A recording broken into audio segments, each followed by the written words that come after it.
These are the real and raw stories of business owners who have ventured off on their own and into the unknown. I'm Reagan Avon, and this is the In Your Business podcast.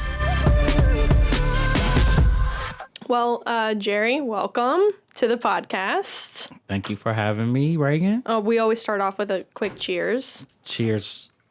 There we go. Ooh. Thanks for having good taste in drinks, because this is awesome. No, thank you. This is the Do the Right Thing. Mm-hmm. Correct?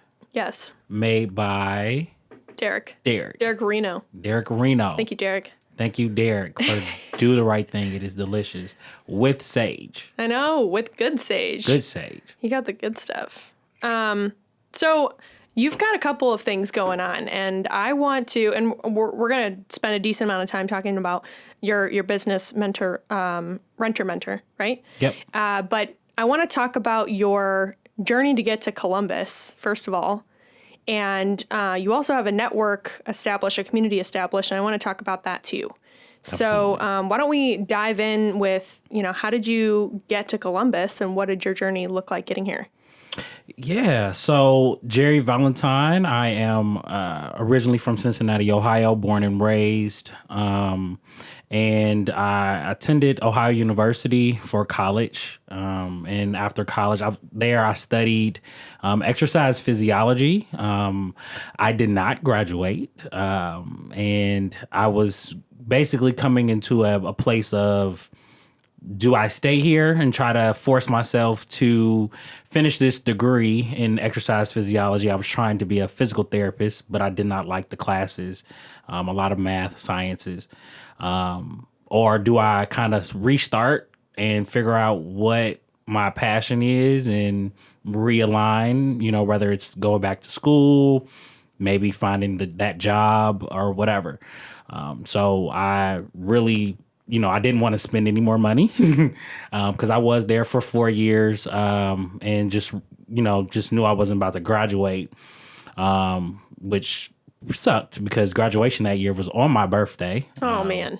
Yeah. The timing. But it was, it was time for me to get my stuff together. And I knew staying at, Ohio University, in that kind of college town, I needed some new inspiration.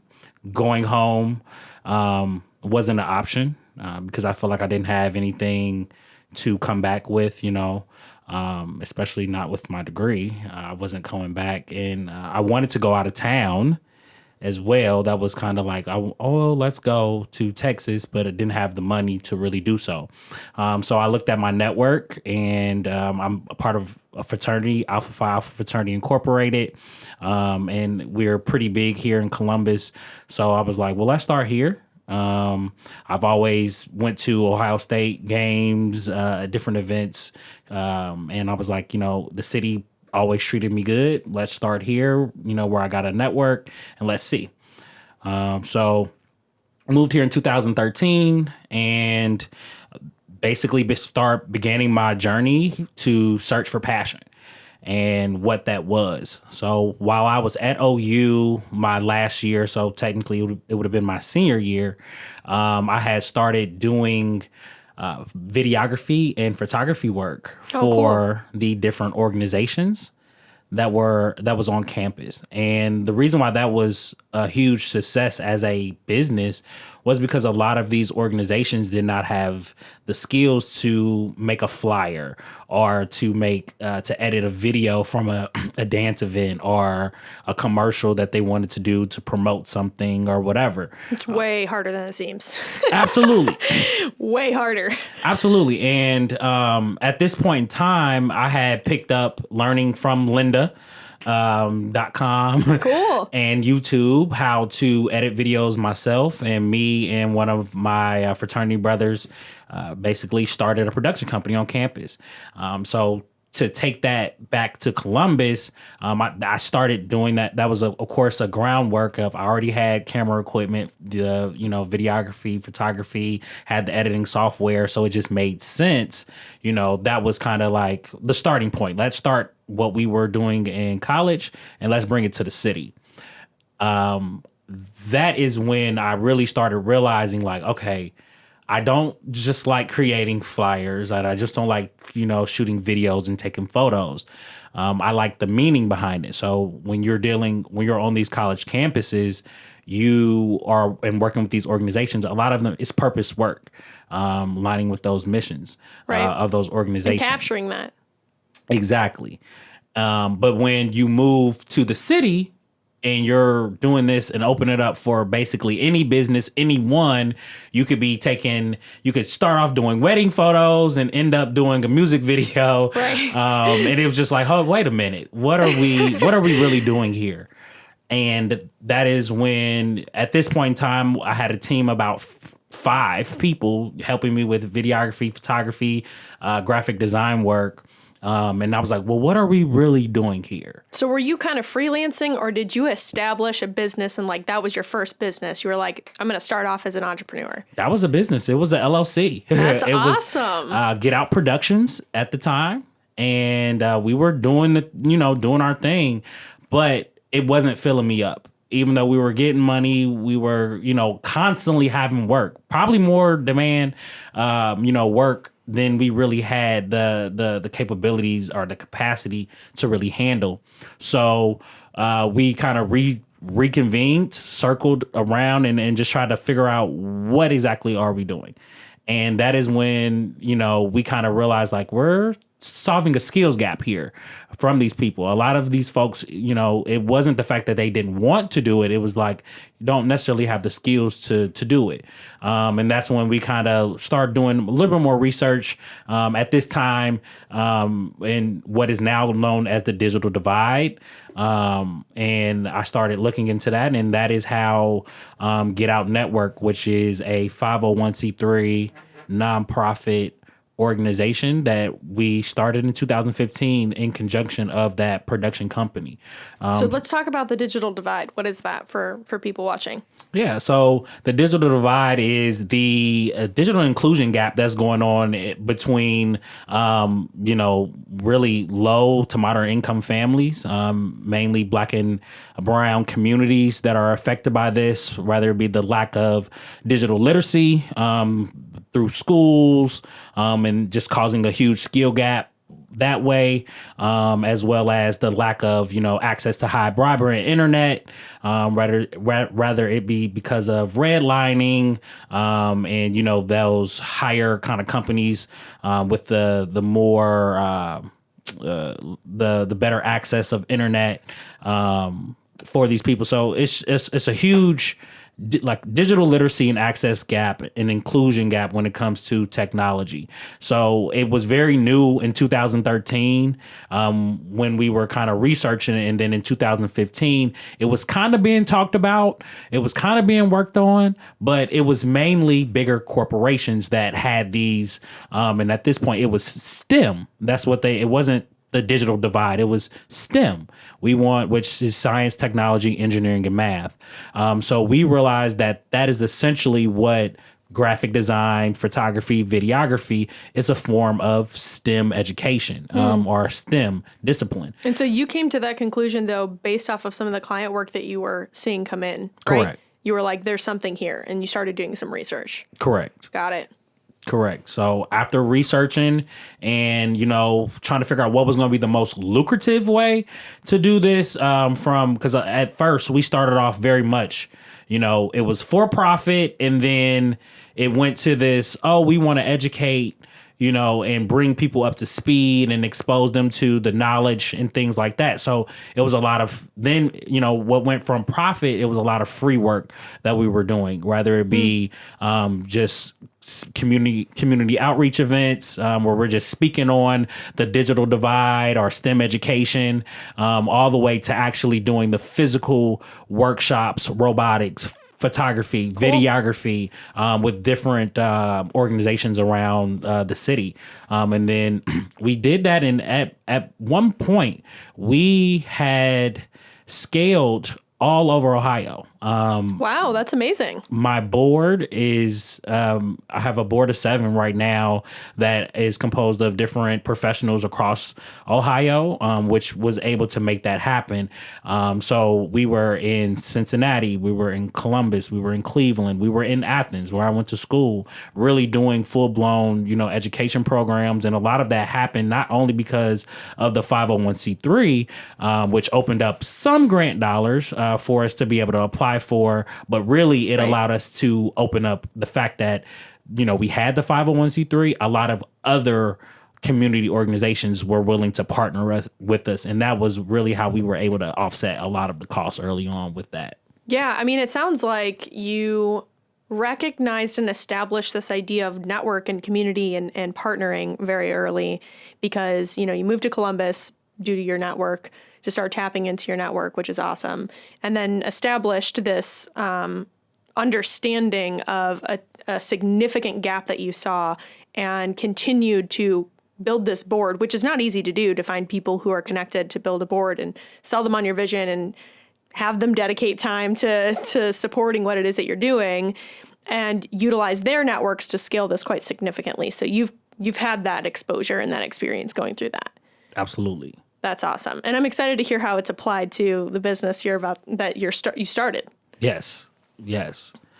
So that was my journey to Columbus and just kind of, early on starting those, establishing those roots, those networks, and really learning how to be an entrepreneur outside of a college campus. For those who know Ohio University in Athens, Ohio, it is very secluded and area where, you are really just kind of confined to the campus and its surroundings. And, so really coming to Columbus and getting that bigger city opportunity to become an entrepreneur and work that way was something different and new. So that was I went strong of doing that. Of course, I wasn't really making money. I was doing things on the side to kind of, whether it be part-time jobs that I was doing that made sense. I guess the first job here, I was a night auditor at one point for the Spring Hill Suites by Marriott out by the airport, which made sense. I was only taking jobs that made sense for me to work on my craft, which, night auditing, it was third shift. So it just gave me the day to do it. So it was like, oh, you didn't sleep during the day? It was like, I went to work at 11 and I got off at 7 a.m. When you get in a routine, I was probably maybe taking 2 or 3 hours and then waking back up and be good. So it just really gave me time to network. And that was a full-time job. Part-time, I was athletic assistant at the Athletic Club of Columbus for a minute. And that made sense because I pretty much got to make my hours, and come in whenever I needed to. The flexibility was there. But what happened was 2016, I was getting ready to turn 27. And was it 27 or 26? Whenever you get kicked off your parents' insurance. 26. I was getting ready to turn 26. So the games, and I wouldn't say it was a game, but to my parents, they really didn't know. But it was like, you're not asking me for money, so we're okay with this. But what really was kind of all right, well, you got to get your big boy job with benefits, was the fact that I was getting cut off theirs. So I ended up, so one of my good friends from Cincinnati, we ended up reconnecting here. It was a good friend from high school. I went to an all-boys high school, by the way, and she went to the all-girls high school, which was one of our sister schools. So we ended up reconnecting here in Columbus and getting, probably closer than we really was in Cincinnati, where she brought me around her father, who was living here and who happened to be the president and CEO of the Columbus Metropolitan Housing Authority. Oh, cool. Yeah. So as I was establishing that relationship with him, essentially he was my referral to the Columbus Metropolitan Housing Authority and my, leeway into that industry. So that was kind of how. So it was by chance that you kind of fell into that, right? Definitely was not expecting, that opportunity. It was one day I was over there for dinner and he had just said something like, "Oh, we have an opening that just came up as at the receptionist, and at that time, I know what time it was as far as me looking for, I was actively in pursuit looking for a job to get these benefits." And when he said it, and he is a guy of, very much a good of intention. So it was like, Sure. He doesn't say things by coincidence. So it was like it was thrown out there. And I didn't say anything at first. I kind of just was like, I sat there and I just kind of marinated because I didn't know what that was. I was like, well, I don't even know what the Columbus Metropolitan Housing Authority really is. Yeah, you should let people know what that is, though. So I was like, let me do some research on that. So when I did go back home myself, did some research on what the Columbus Metropolitan Housing Authority was, which is the public housing authority for the city of Columbus. And what the housing authorities are responsible across the nation is one of the biggest rental assistance subsidy program called Housing Choice Voucher, formerly known as Section 8. So that's their primary kind of what they're known for is doing. So that was, I looked that up and I was like, whoa. Looked up the benefit packages that was there, and I was like, "Oh yeah, I like this." So I sent her a text that night, and I was like, "I think I want to talk to your dad about that job that he said." I was like, I feel like it was a reason he said it, and I want to, explore that. Long story short, we had it. He said, are you interested in that? Okay, well. Let's see what we can do. And that was kind of the spark of me getting my foot into the housing authority. So when you first looked into the housing authority, was there anything that like sparked inside of you that you were like, this is a really good opportunity for me to feel fulfilled? Because earlier you were saying, you had started your own business, which is awesome, by the way, just out of college, starting your own business and filing for an LLC in and of itself is something not a lot of people do. Probably at 24? Yep. Yeah. So, you started your own business and looking for fulfillment. Was that something that it like clicked immediately for you? Did it hit home for any reason? Like, what was that underlying connection besides the benefits? Actually, it didn't. It didn't. Okay, interesting. It really didn't click to me as, this is going to be the purposeful work because as I stated, he said a receptionist position. Sure. And not saying that I'm above a receptionist or anything like that, but it just was like, And then, I just wasn't sure of just like how it was. And then looking, from what I even knew about Section 8 and what the housing authority was, I was like, this might be tough. Basically being at the front line of this organization. But nonetheless, I needed these benefits.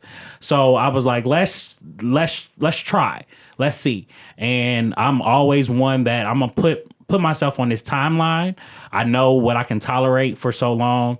And I went in there. I was like, look, you give yourself 365 days, learn this business, figure, see what it is.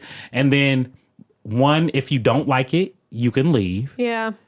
And if you like it, then let's see how we move up in this thing. Mm-hmm.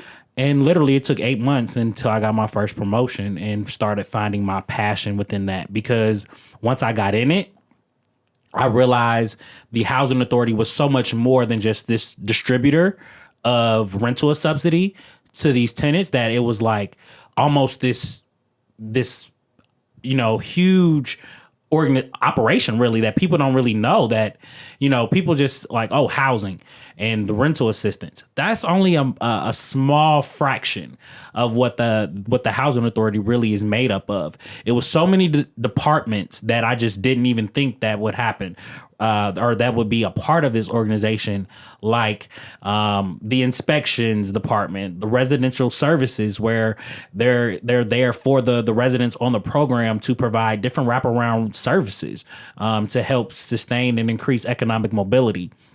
So it's a support structure. Yeah, it was literally, it was mind blowing of just how how many components and parts it was that made up the housing authority. And I was like, okay, I liked that part. And then once I got into it, I saw exactly my passion for bridging that digital divide and how it connected with housing, and how it was like, well, these are the communities that are, don't have the access to the high broadband, that don't have access to the hardware that they need, the MacBooks, the high quality RAM computers. I get it. So I guess that it was kind of like I had hope in being able to tie in my passion to bridge that gap with housing. Yeah, I mean, it's crazy how those types of things end up merging together, and it's almost like by happenstance or we intentionally start driving meaning based off of things that we've experienced before. And so you had mentioned there was a promotion. How long did you stay at the housing authority before you moved on to your next venture? Yep. So it was 8 months when I got my first promotion into an advisor into the applications department.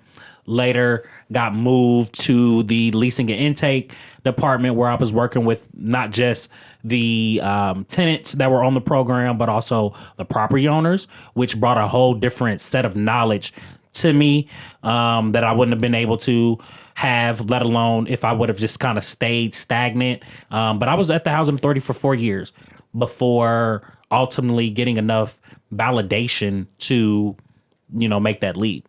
So you learned the ins and outs of the operation from both sides of the coin, it sounds like. Not even just, it was a three-sided coin, because I had to learn the business. Mm-hmm. And, that is so key of learning how the business works. And the housing authority is a public agency. So, if you're familiar with the public sector, it moves different than the private. Mm-hmm. Because, chain of command is different. Bureaucracy is real. So I had to learn that. And with that being my first big boy job, that's key.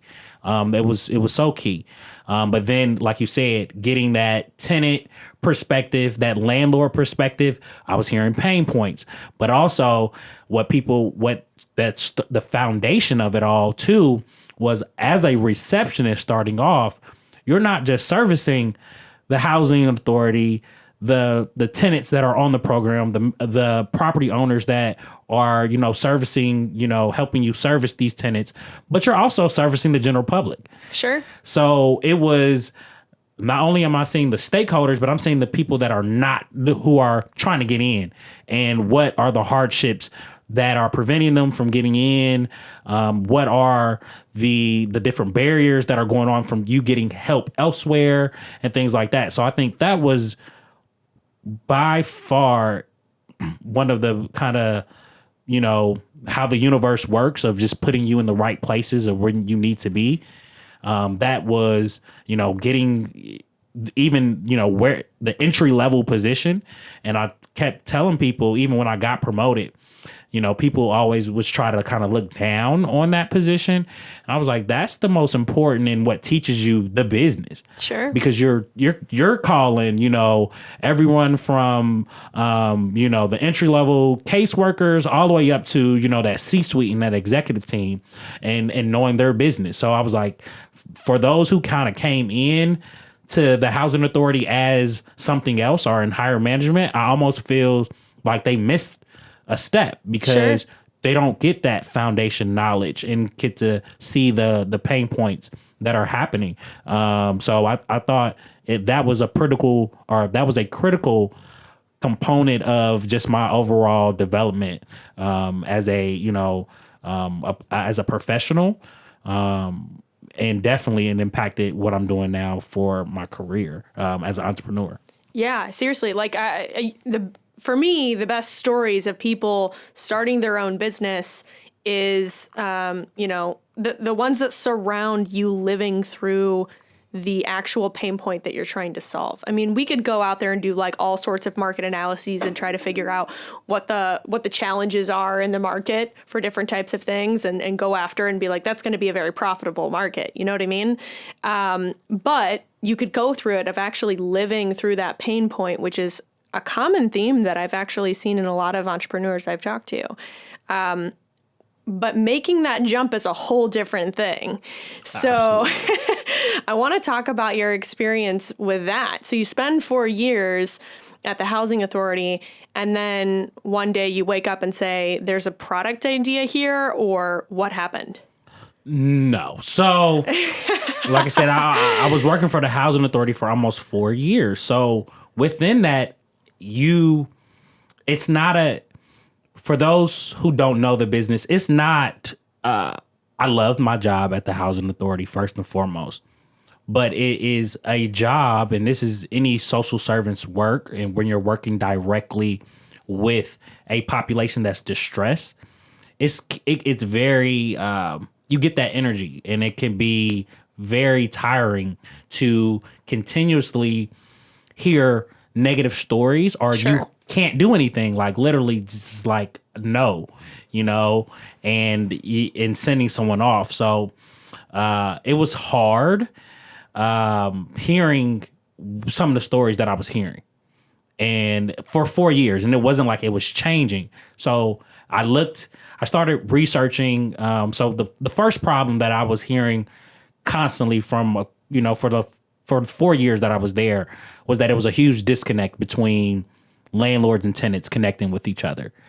And the reason why that is a huge issue, especially dealing with Section 8 housing choice voucher subsidy, is because there's time limits on that voucher that you get. There's a 90-day limit to go find a private landlord to accept that voucher. And you would be like, oh, the market is booming. It's no problem. You can find a house tomorrow. It's not true, especially when you're dealing with a voucher holder who there's something, it's a term called source of income discrimination.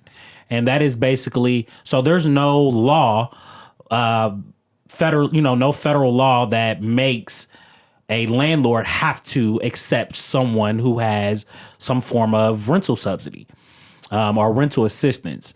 And there's a lot of people who will flat out say, I don't accept Section 8.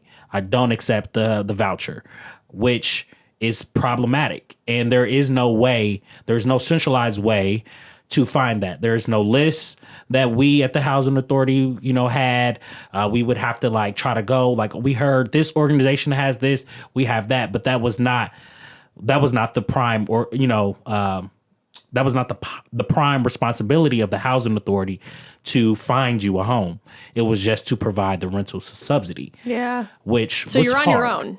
You're on your own, pal. You're basically you and Google. You, Google, and whatever resources that were out there. So you have the Zillows, the Hot Pads, and things like that. But there was no options to, one, make that search more feasible, because it's you can use Hot Pads or whatever, but you call and then they don't have the voucher. So it was nothing that can make to just, one, get rid of all the ones who didn't accept the voucher. I think that cuts down a lot of cold calling that you would have had to make. Is there a reason why someone wouldn't advertise that they accept those vouchers, for example? Demand is so high that... So there's a preference there. Yeah. Yeah. Yeah. And just to get more clarification on what question you just asked, are you saying the ones who accept or one who wouldn't accept? The ones that do. Yeah. So the ones who do, it's only one platform out there right now that really services the space. And it's called GoSection8.com. And but that platform has so many inefficiencies, and it's actually the one that the housing authorities use across the nation. Huh. So that was where that research was going in, was after I'm hearing, and for 4 years straight, I would hear those stories about this platform that was supposed to be servicing this space. I'm like, well, if we get these complaints all this time, right, why are we still giving why are we still handing this out as a resource? Yep. So I started researching. Now I'm asking internal questions at this point. Found out that the reason why they have a contract with these housing authorities is not for the search of the landlord-tenant connection. They have a back-end software that does rental analysis of the area. And the reason why that's important for the housing authority is for every property has to go through an inspection to make sure that it's up to HUD compliance, or housing quality standards is what they call it. And it has to pass this inspection. After each inspection, it's something called a rent reasonableness analysis has to be ran.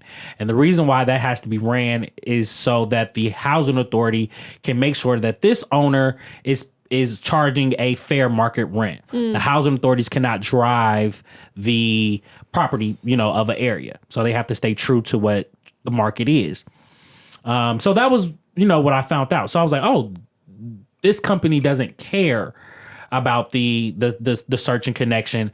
And within that, it was and why that is important that you don't, that you have to care is because that front end of that platform in which these property owners and these landlords are using, there's a lot of chaos that's going on.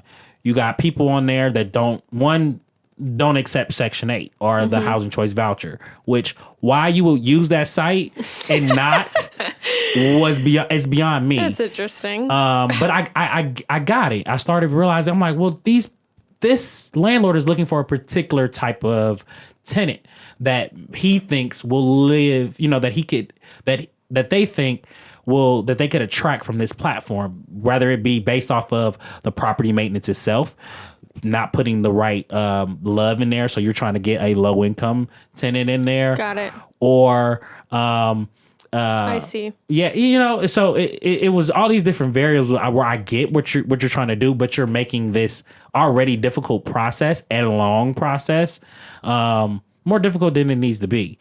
So that was really how can I change that? Because if we can change and make this centralized platform to make the search and connection piece more efficient for our clients, I was like, that's the game changer. Second problem that was happening and I was hearing was how just, and not even hearing because I was feeling that effect as a worker, just how complex the system is to onboard a process or a property, to do the compliance paperwork, a huge education gap on that too, of just like how to fill out things. So I was like, well, how can we not only, build this database of, housing choice voucher friendly landlords, as well as automate these different processes that these housing agencies and community-based organizations, lack, because this is a whole nother podcast on that process, but it's very timely. It's not streamlined. It's not centralized. The education gap is real on what needs to be. HUD requires a lot. I bet. Yeah. I'm sure there was a pretty lengthy process of regulations that you have to go through. And for somebody who's trying to find housing in their particular situation, I assume that's, absolutely. And very frustrating. And the demographic in itself. So you bring a complex process into someone who's already in a distressed situation, as well as already possibly experiencing situations with bad transportation, mental illness, elderly or disabled, whatever. It's all type of stuff that, this demographic, childcare, your appointments is in the middle. We're only open Monday through Friday, 9 to 5. So if you don't come here, you got to call off. Yeah. So you look at the barriers that this demographic was really facing. It was like, why aren't we giving them another option? And that was essentially the spark of the idea. And I found the opportunity in the midst of, me trying to change the world inside and be an entrepreneur inside the housing authority. I always thought it was, bringing in that STEM perspective, the advocacy, the education. That's what I wanted to do. But it was like I got shown something else that was still going to get to the advocacy and the education.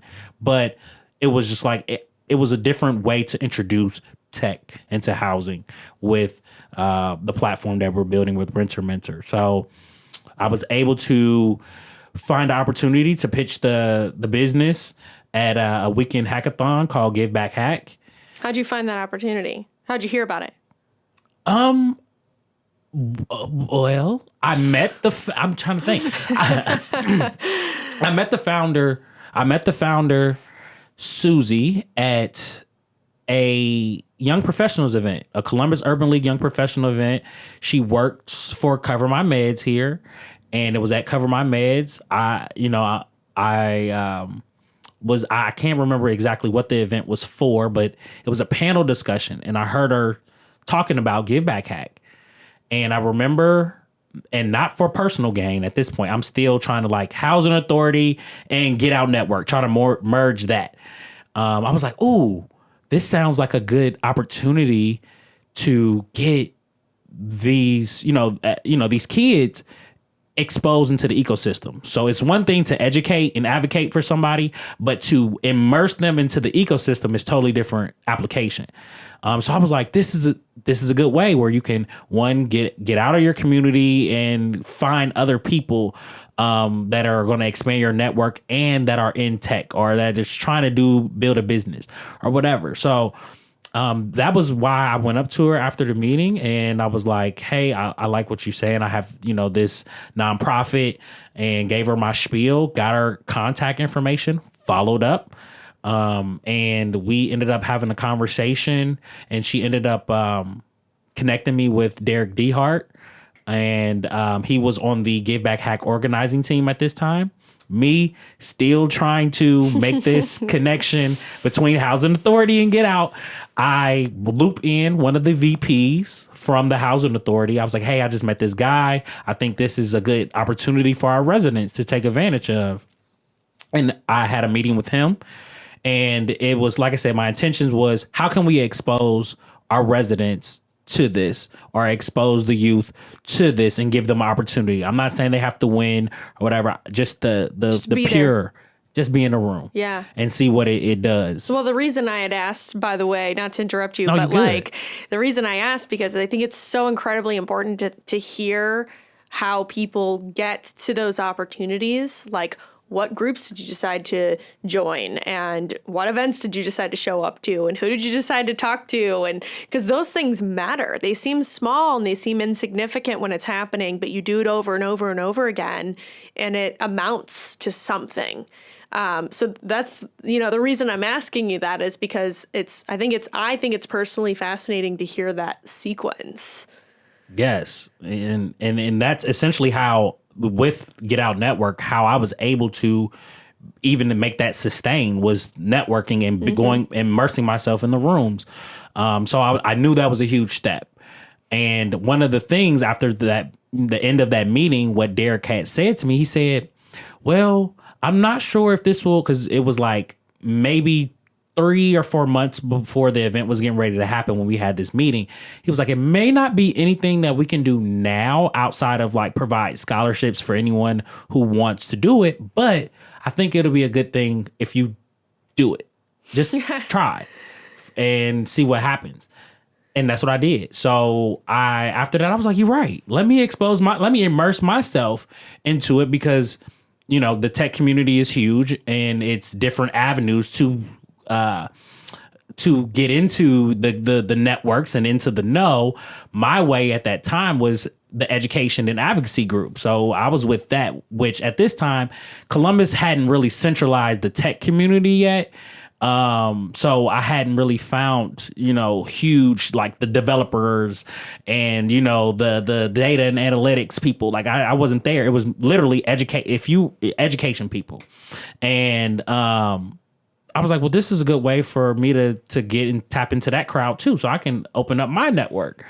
And so I planned that business, like my pitch, and yeah, that was I pitched as a individual. That it was April of 2019, the end of April.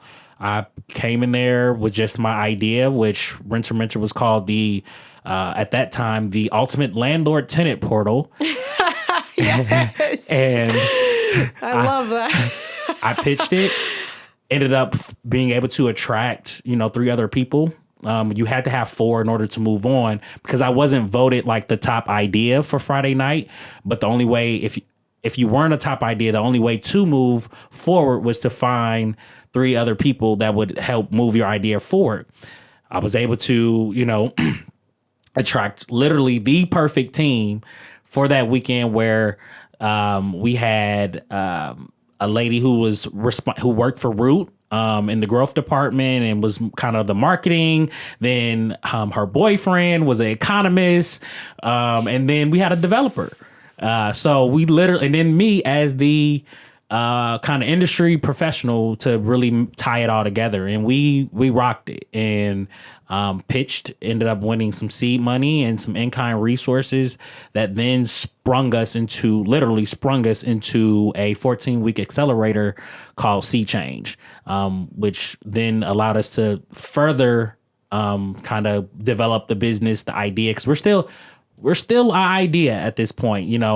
Back then we were still an idea. So we were getting all this traction, and we really accelerated for about 6 months straight. So from April until about September 11th was the last pitch for Sea Change. So that was a long time to really accelerate. And at that point, I was like, all right, we have to go back some stuff, because we hadn't formed a business or LLC or anything like that. Like, Right. We just had a bomb pitch deck. I was going to say, what did you establish in that time period? Was it like, here's the exact problem we're going to solve, here's how we're going to message it? Like, are those 2 things what you established, or is there more? Did you look at market research to see what the opportunity would look like? Did you align, who you were going to go after as far as customer base?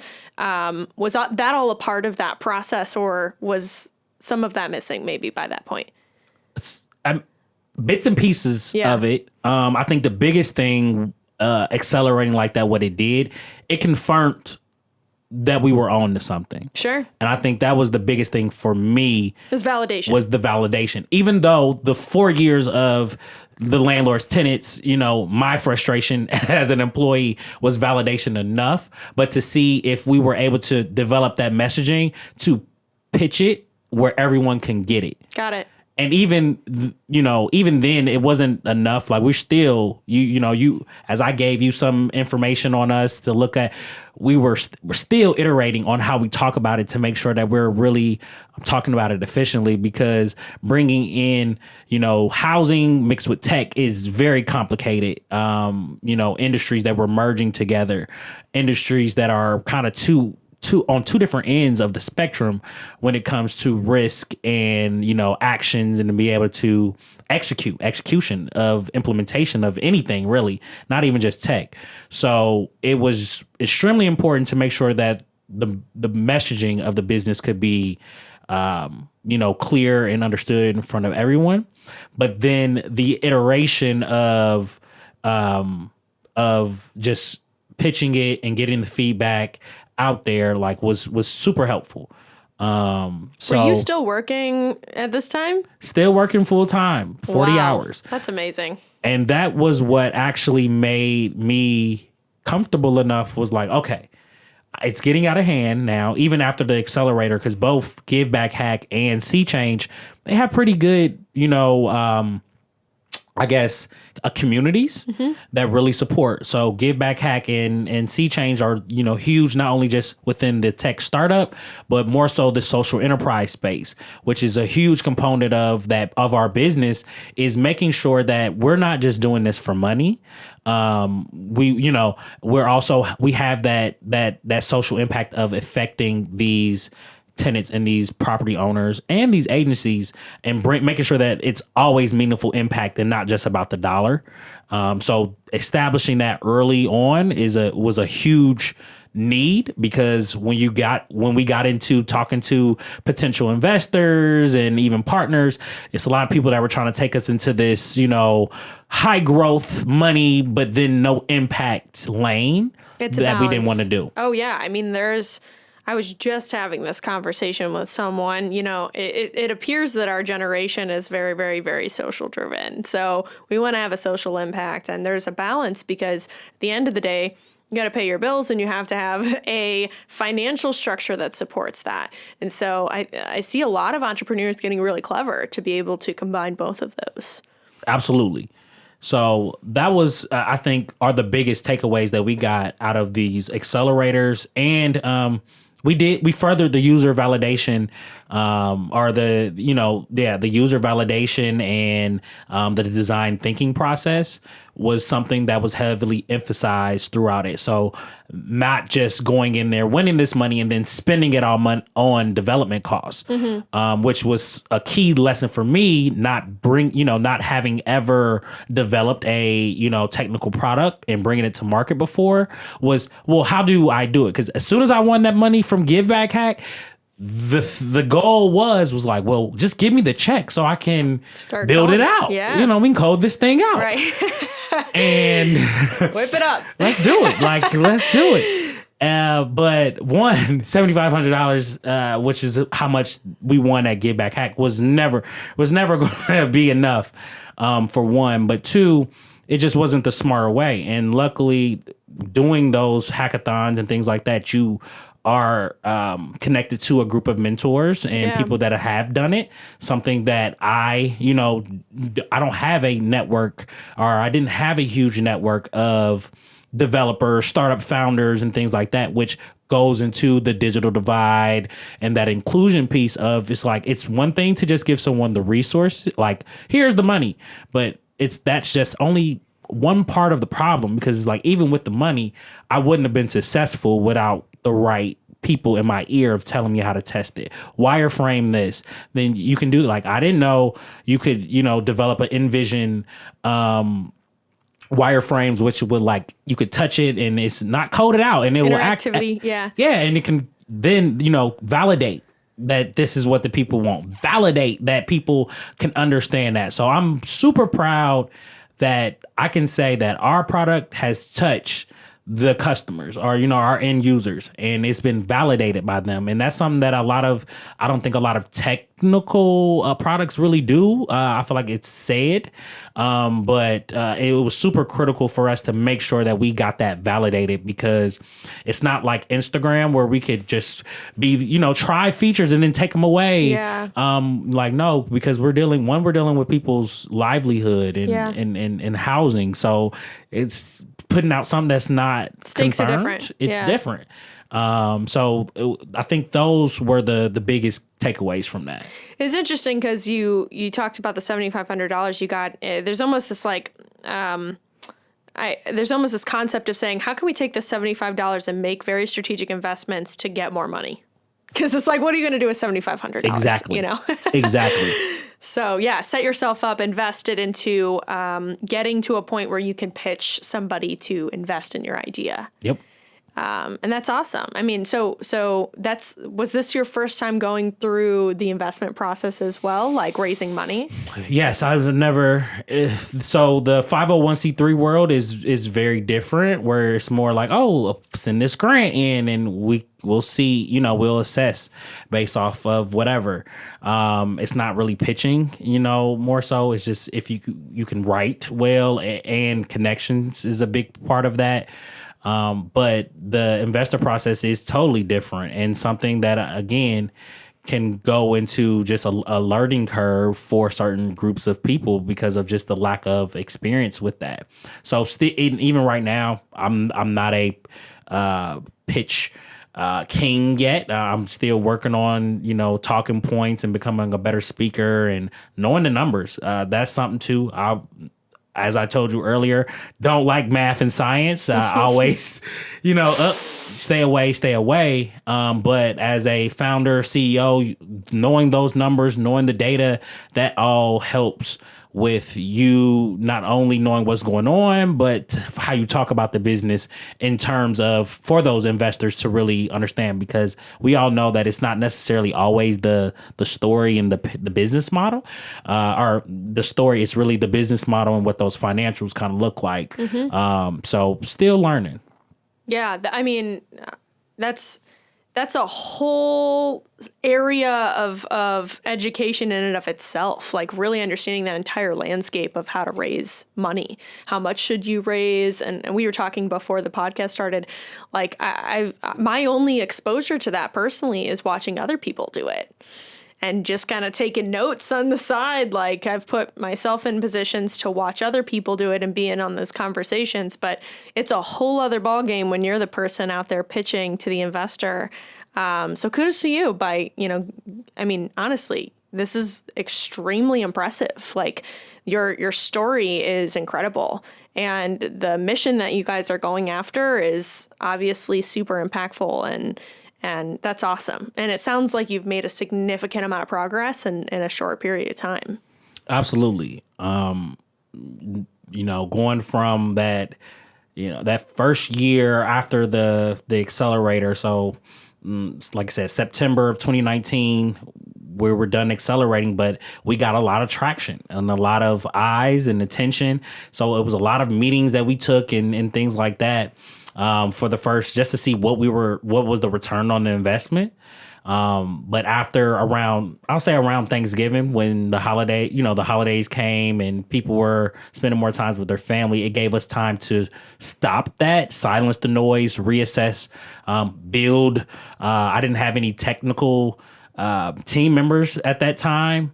But what I was able to do to really solidify and make that leap was, okay, I know we got the traction. I know I'm onto something.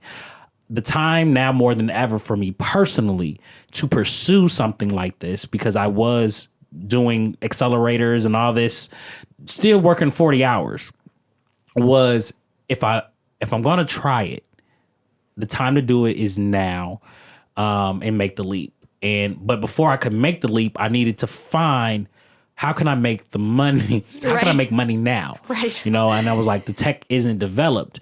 But what happened through the Sea Change Accelerator was, during one of the working sessions, was like, basically it was like business pivots. It was a session on just how do you pivot your business? How do you add and bring other revenue streams to what you already have, your core services and our product? And within that meeting, I was like, why don't the guy who did it, who had did this workshop, Andy, he came over to, he was like, why is there no, he was like, I get the tech and I love the tech, but why isn't there no human touch to this? And I'm like, well, I don't get what you were saying. He was like, just think about it. Why is there no human touch? He was like, are the customers, do they just want tech? Is that just the issue? Mm-hmm. And as I thought about that and was thinking about it, I was like, well, okay, what are we solving? What are we doing? And I was like, well, even without the technology, I can consult on these things right now. Sure. And I have the certifications. I already have, the knowledge to do this right now. So after I, was able to develop kind of processes of my own and, the foundation of consultant services, that was when I was like, okay, let me make this leap and put in that 2 weeks. And, I did. And it's been history ever since. It's incredible. Thank you. So what's next for you? What's next for the business? Where are you today? So today we are in a very exciting place. I'm, definitely we are in spaces that I've never thought that the business was going to be, just off of the team developing. So, like I said, I didn't have a technical team back in November, but now we have a team of 4 as far as on the dev squad. One, which is comprised of one CTO who handles the front and back end, 2 developers, one front, one back, and then one person who's focused on cybersecurity. That's important. Which is super important, especially some of the information that we're collecting is to make sure that the platform is secure. So our platform is now entering the alpha test phase, where we're now working on deploying the site to AWS so we can release that into the market to start testing live, as well as we have some kind of siloed pilots with different organizations to have a more controlled group where we can do some more, be more testy with our features. But yeah, so the next step is to release our MVP, which is going live into the market in September, to kind of learn, break it, iterate, get better. And the fun stuff. The fun stuff, yeah. And to really see, I think for us, we're a team of 7 overall, including myself. So we're still small. And, we can't really move like a huge tech company, but it's we're just trying to develop our processes, and the only way is to get it into the market in order to make sure that we have these check marks. So we're a little bit nervous of really turning it on live for the community to start signing up and using and connecting, because we believe, we know it's a demand, but we're scared that the influx is going to be crazy, and that'd be a good problem to have. It is, and everyone keeps saying that, but just from a technical, and right now, something that we're trying to, I'm trying to balance out is dealing with a dev team that works 40 hours a week. Sure. Themselves. I'm the only one. I got me and then our head of marketing and product manager. We're the only 2 that are really doing this full time. Sure. So being respectful of the capacity of other folks is something that I'm learning too. But nonetheless, we're excited to do this because of all of what's going on, because of COVID-19, the demand of contactless, processes and administration of things really pushed the demand of a technology solution even more in the forefront, where it was like, at first it was like, we know we need it, but not right now. But it's happened to a lot of industries. Yeah. So that was, I'll say, by any means, I'm not saying COVID-19 is a good situation, but finding that light and that opportunity, that is where the opportunity just continued to be for us. It's put pressure on certain areas that maybe wouldn't have seen it in such an accelerated fashion. Correct. Yeah. So we're getting ready to release, and the platform is a 3-way CRM system that manages the housing agency, landlord, or property owner and tenant relationship. It provides a more secure and automated way, landlord tenant process, to, like I said, that connection, as well as your lease, getting into your lease and what that property management experience looks like, as well as, and this was a pivot, or I wouldn't even say a pivot, but it was an addition and something of having not only developers, but actual technologists on your team, is that after getting some of the surveys and reading the news and things like that, a huge need for the community, especially the housing community, was these agencies needed, their infrastructure. They didn't have the infrastructure to do contactless processes or automated or streamlined processes.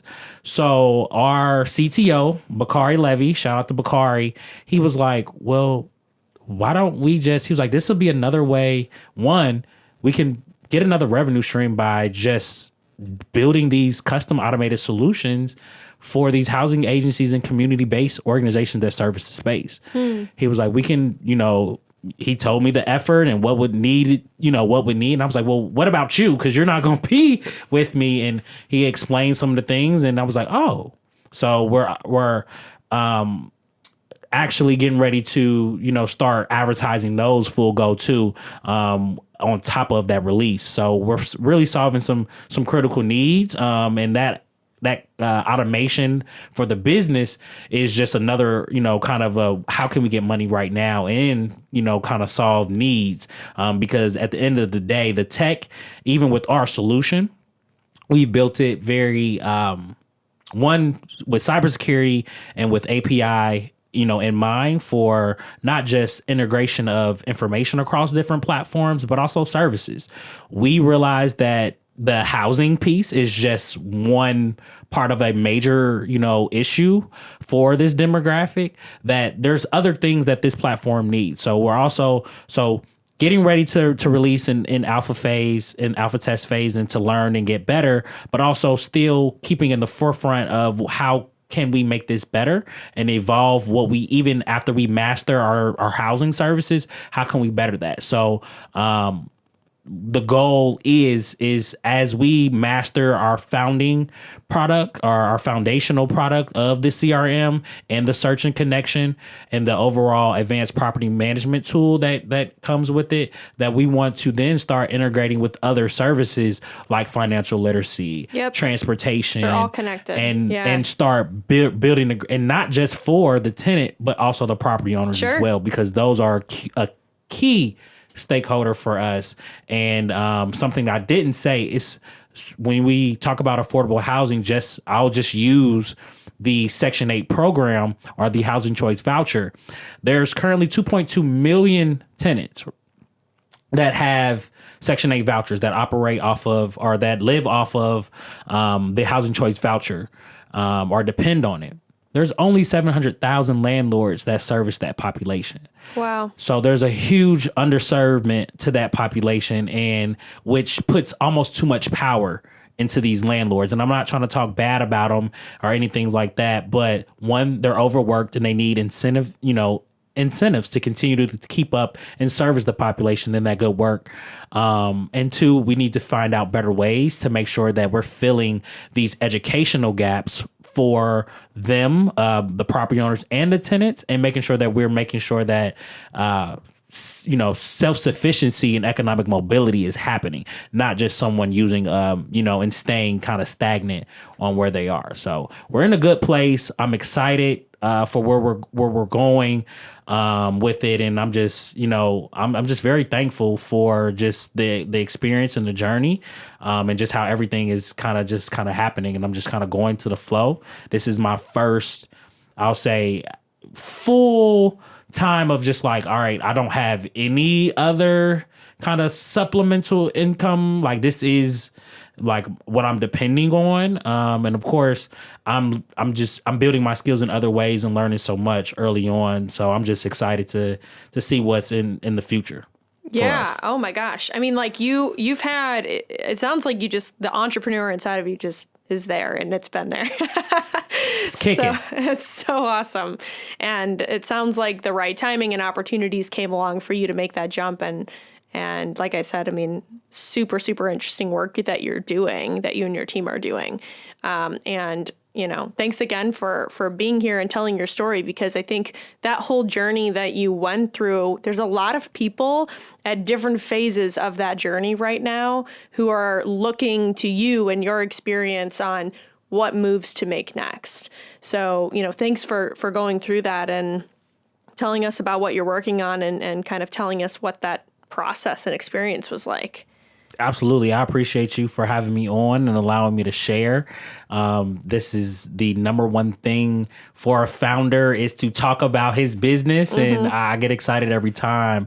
Well, where can people find you, follow you, keep up with you? Yeah. So for the business, you can on all social networks. You can find it under Renter Mentor. Any @ names will be @Renter, RENTER _mentor, MENTOR. And then for myself personally, you can follow me, Jerry, across platforms, Jerry Valentine, and any @ names will be Jerry V513.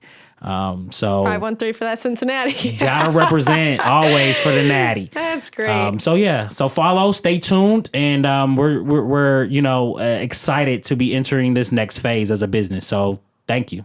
Awesome. Thanks for being here. Thank you for having me. Thanks for joining us for episode 6 of the In Your Business podcast. Jerry, thank you for being such an incredible guest on the show. And a huge shout out to the team, Derek, Beth, and Molly. We hope to see you next week for episode 7. That is not for this. Did I have to do that before? There was something like that. All right. Pop, not soda. Pop. That's how you say it.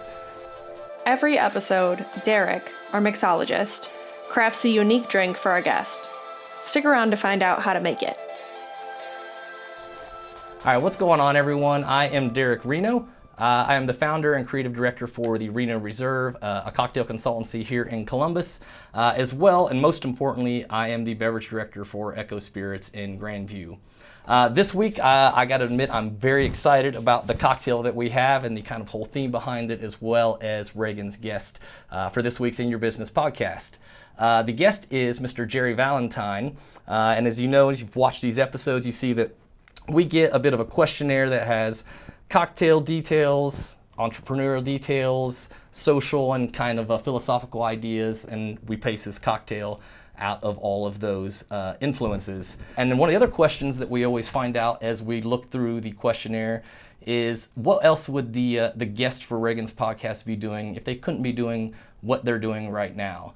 And despite the fact that what Jerry's doing is pretty amazing, he did list that he would maybe like to be a filmmaker, a producer, a director, much in the vein of Mr. Spike Lee, who I share an affinity for, one of the great directors of American cinema, certainly in the last few generations. So the cocktail we're gonna do today for Jerry is called Do the Right Thing, because as far as I can tell, Jerry is definitely doing that. And that's the seminal film from Mr. Spike Lee that came out 1989 or so. Great film. And what we're going to do today for the first time in the podcast is a zero proof cocktail. So this one is going to be built around the enjoyment and the freshness of a great cocktail, but without any spirit. So no booze on this one. Most of this should be able to be done pretty well and pretty easy at home as well. So to break down Jerry's cocktail today, the Do the Right Thing, we're going to take our mixing glass. This is going to be a lightly shaken cocktail. One of the other information bits that we gathered is that Jerry is a big fan of blackberry. He likes mules, he likes ginger. So I kind of fit in a couple different aspects of that. What we started with is some fresh pressed lemon, and then I made that into a lemonade with just fresh sugar and added blackberry to it and a bit of fresh sage, which were all steeped into it. So with this being a non-alcoholic spirit, we're gonna go a bit heavier on this aspect, and we're gonna do a full 3.5 ounces of that.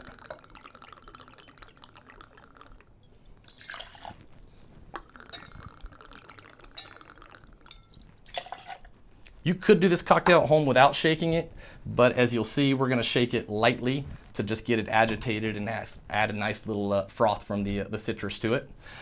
You can always do non-alcoholic, zero proof mocktails at home if you like, basically by just including fresh juices, effervescent qualities to just basically make a nice fruit juice.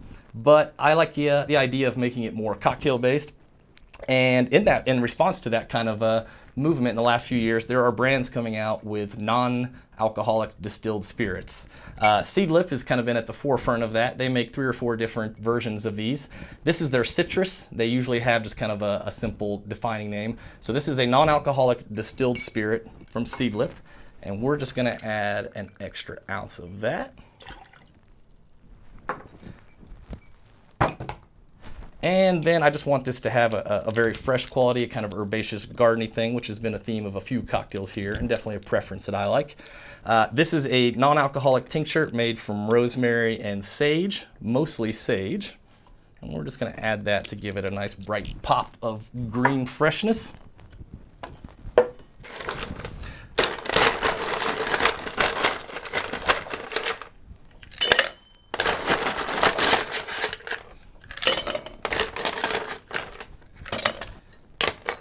And like I said, this one we are shaking just to agitate this European cocktail. Just a nice quick shake.